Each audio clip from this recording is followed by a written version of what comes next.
Greetings, viewers. Welcome to another eye-opening episode of the Enlightenment Series, where we dive deep into exposing truths often hidden behind the veil of spirituality.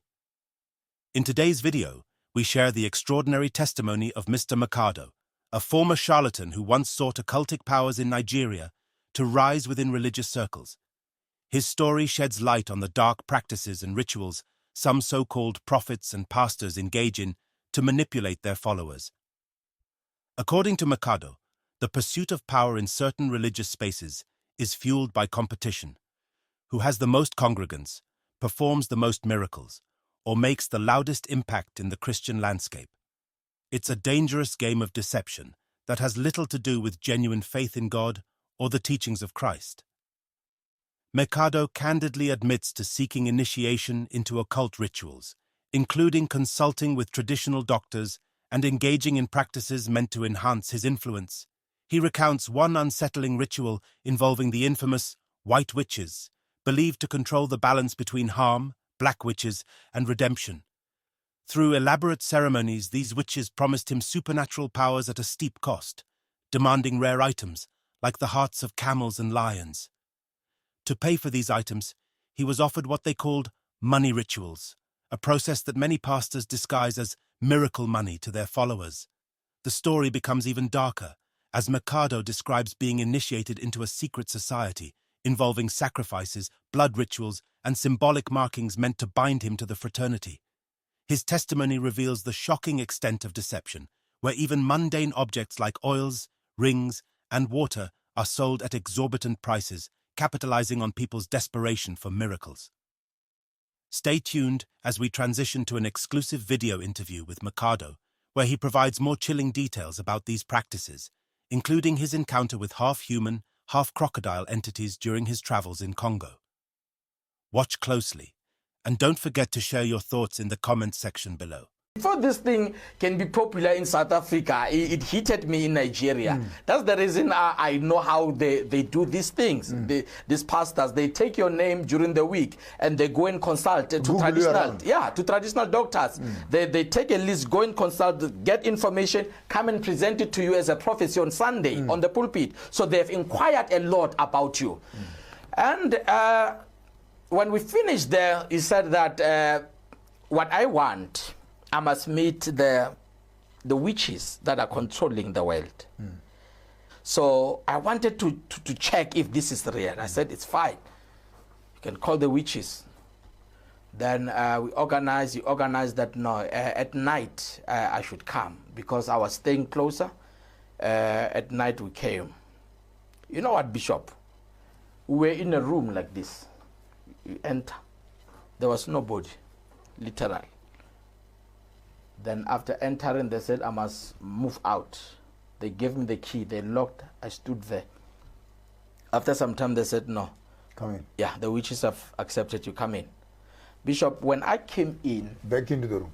Yeah, it's a room like this. It's closed, it's wall. And you could see, there's just fire there, candles. When I came in, Bishop, I saw old people with white hair, wearing white, like white clothes. There were many, about 12, seated there. I don't know where they came, how they came, because they gave me a key and said, you sit there. Now, when they came, they said, these are the witches that controls the world. They are called white witches. Said, in the witches fraternity, there are two groups. There's the black witches and there's the white witches. Now, the black witches are the ones that are punishing people, like accident, like all those sickness. Now the white witches are the ones who are able to communicate with the black witches so that the black witches can remove the curse from the person. So no, what you want as a pastor, you will use the power of the white witches. Now they educated me on that. Now, when they gave me a message about this is Nigeria. When they gave me a message about these white witches, what they want, it was too expensive. They wanted a lot of things, and I felt, you know what, I can't afford this. What are they demanding for? They don't give you a price, but they give you, like, they need the heart of camels, 12 heart of camels, 3 heart of lions, They spoke those things. Now, when you sit down and you calculate where are you going to get those things, then they'll tell you, no, there's a market here. We'll calculate according to our market here where you can get those things. They're available. Yeah, they're available. You just bring your money. You just bring your money. So when they calculate, it was a huge amount, Bishop. Then I said, I don't have this because of the number of the things that they were requiring. Then they said, okay, it's fine. We can also give you what we call the money ritual. Because you don't have money, we can give you money ritual. Go and create the money. Yeah. Then you come and meet up the obligations later. Yes. They said, we can give you a money ritual now. Then I said, what is money ritual? They say, you call it miracle money. A lot of pastors, they have this thing, it's called miracle money, but here we call it the money ritual. Then I said to them, yeah, can you do this money ritual? Because when I came, they said I must bring a big bag. You know, this, we call it Ghana must go. In their language, they call it Ghana must go. Here in South Africa, it's Machangani bag. Yeah, the big said, bring it, we're going to bless you with something to take home. Now, we went to another room. It's a traditional pot, big like this. Hold it right there. Hearts of lions, hearts of camels, mashangani bags and everything else. White witches appearing in a room. The man is looking for power. A pastor of the Christian church on his journey. Yeah, this is also Shuba. Let's hear more from Pastor Ramabulane. What happened when he entered the other room and there was a big bucket there? Boom! Pastor Ramabulane gets a shock of his life. He walks in a room and finds the room is full of people that he did not live there. And then they were going to give you a money ritual. Yes. Here you are now with a big bag. Ghana must go, a mashangani bag. What were you supposed to put in that bag?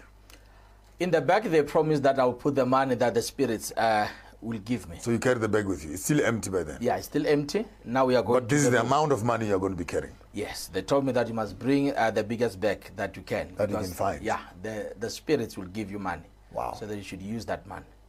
I believe that, and now we went to this room. It's locked also, locked. Small room with traditional pot, big traditional. You know, the clay, the pots that are made with clay, big ones. Now, they took something that looked like powder, and there was a small window there. They took something like powder and put it there, and they speak their incantation. Speak their incantation. Then they said I should close the... before I could close the door, I must cover with a white cloth. Must cover those pots with a white cloth. I cover it with a white cloth. Then they said I must move out. And remember, when you enter those rooms, you knock 3 times. You don't just, there's some principles. You knock 3 times. Then after knocking, you enter by reverse. You don't enter looking. You enter like backwards. Yeah, that's what I did. Then from then I closed there. Then after closing, I stayed at the door because they said you must stay here. After some time, they said now the spirits have accepted your prayers. Go there, open. I unlocked. Bishop, when I opened that door, those pots, 3 of them, they were full to capacity with money, fresh money. If somebody could have brought that money, I could have seen him passing by. Or if he brought it by window, but it's a small window, nobody can enter there, full of money. Then I looked, and it's not Nigerian dollar. US dollars. US dollars, South African dollars, South African rands. Now, they just open small, like open it and you see it. Then I'm so excited. And I said, can I take this? I said, no, you can't. This money must be cleansed. If you can take it like this, it will be a problem to your family. It will start to kill people. Now, they said this money must be cleansed. Okay, cleansed how? You need to do some rituals for you to clean this money. Now I'm confused, Bishop. 2 things. I saw those witches. Now this is money, and I can't afford. You understand? Money they're looking for, but here is it. Yeah, here is the man. But in my mind, I said, no, man. If these people are looking for money, why can't they just take this money and use it? They said, no, we can't use this money. It must be cleansed. Now, I said to them, what must I do now? They said, no, if you don't afford all this, then you must join, like to be part of the family. Then to join, what is it that is needed? To join, you need a goat, a chicken. They do all those rituals for you to be part of the family. Now, once you have joined, you are part of the secret society. Now, when you are part of the secret society, there will be some benefits that you will get there, and you'll also have to be loyal to them by sending money that you are making wherever you are. Yes. So that's... So you get an initiation. Yeah, you get initiated. To have access to the funding. Yes. Now, I accepted to join, and I bought all that was needed. The goats and everything. The goats, yes, and gin, dry gin and everything. And the day came where I was going to be initiated. They called... How long were you in Nigeria? A week or two? I think it was more of 2 weeks, but I've been in and out Nigeria. Okay. Because but for this ritual... for this year, it was about 2 weeks. Then they slaughtered.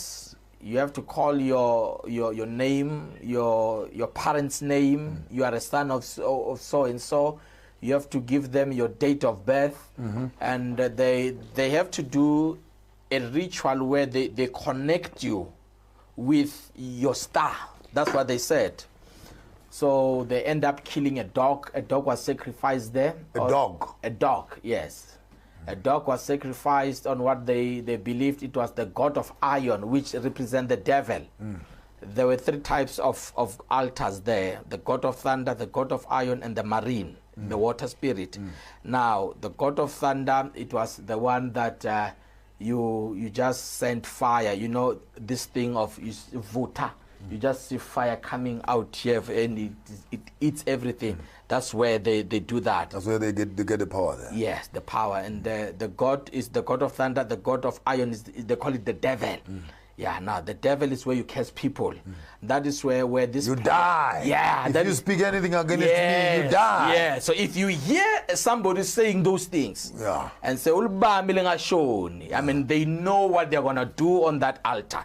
That is where they sacrifice a dog.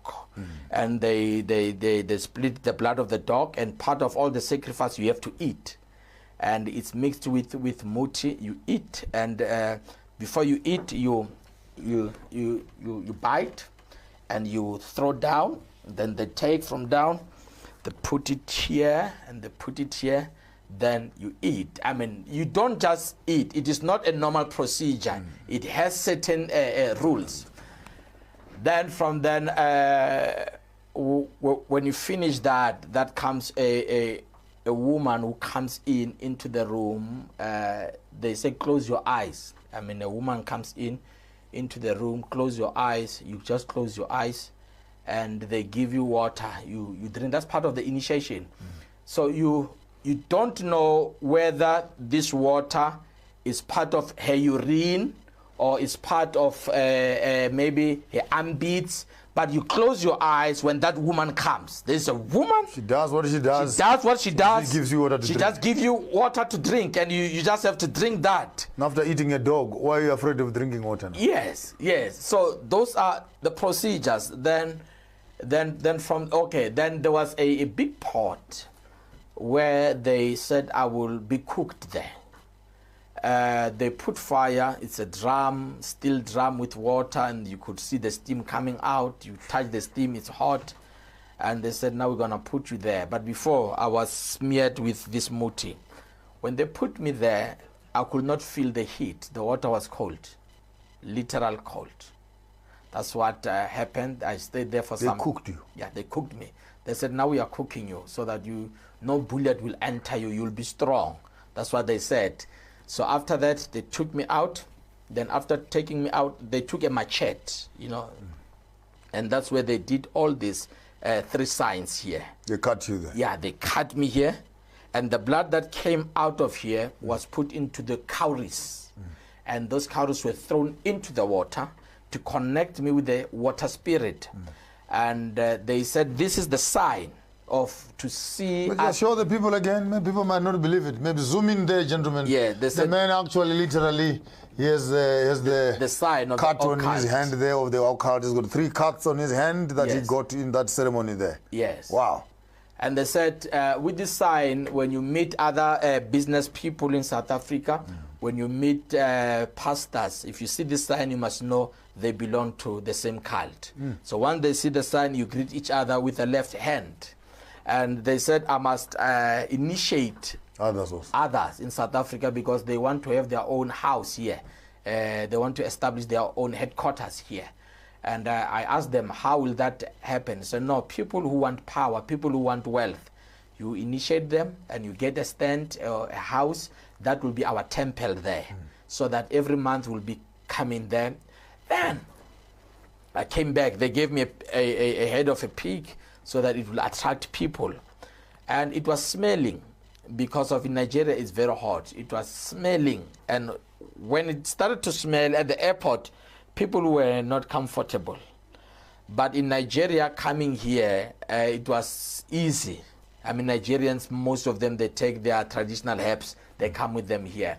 When we arrived at the OR Tambo, the pastor who took me there was able to bribe the officers there so that we can just pass.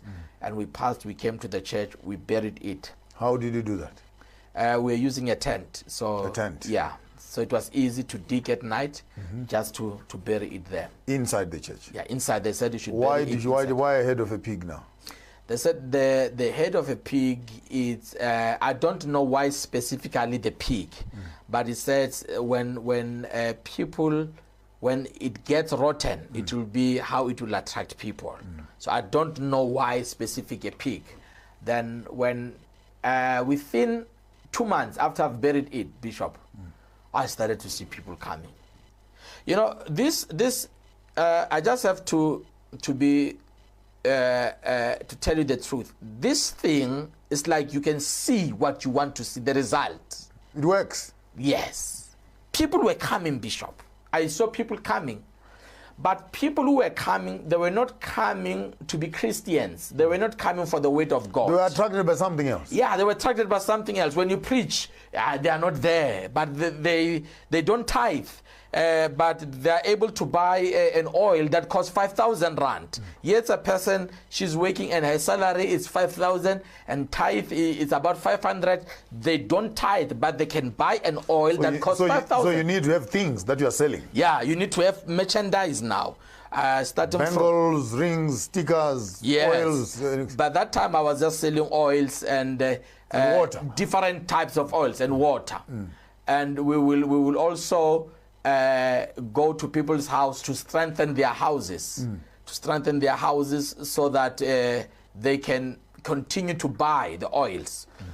So I was not satisfied, Bishop. Then I moved to Congo. I moved to Congo, that is Democratic Republic of Congo, and that's where I met a half human being, half crocodile. It's called Mamba Muntu. I went to an island there. It's called Congolo.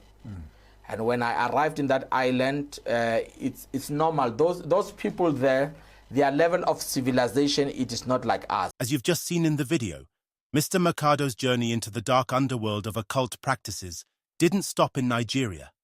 His quest for greater powers led him to the Democratic Republic of Congo, where he witnessed unimaginable entities and underwent rituals that defied human logic.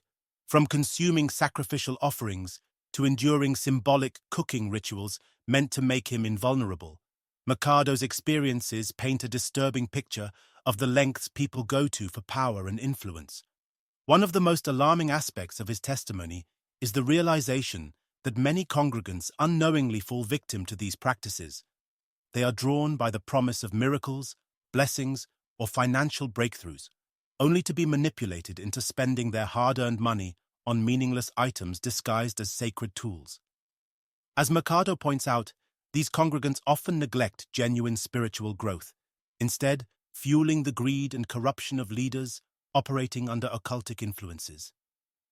The ripple effect of such deception extends beyond the individuals involved, affecting families and communities who remain unaware of the truth. Makhado's story serves as a call to action for believers to seek discernment and prioritize the teachings of Christ over the theatrics of false prophets. We must remain vigilant and share these truths to enlighten others. The choice to follow authentic spiritual paths or continue being entangled in these manipulative practices rests with each individual. However, As an African proverb wisely states, one man can take a donkey to the river, but 10 men cannot make it drink. Let this be a moment of reflection. Are you following the true teachings of faith, or have you unknowingly subscribed to a facade? Share this message, like, and subscribe to our channel as we continue to expose charlatanism and promote spiritual integrity. Together, we can make informed decisions that align with the genuine teachings of Jesus Christ. The story of Mr. Makhado is a sobering reminder that not all who claim to act in the name of God are genuine. It's a wake-up call to examine our spiritual paths and challenge practices that deviate from authentic teachings. Join us in spreading awareness and fostering true enlightenment. Don't forget to like, subscribe, and share this video to support our mission of exposing deception and promoting truth.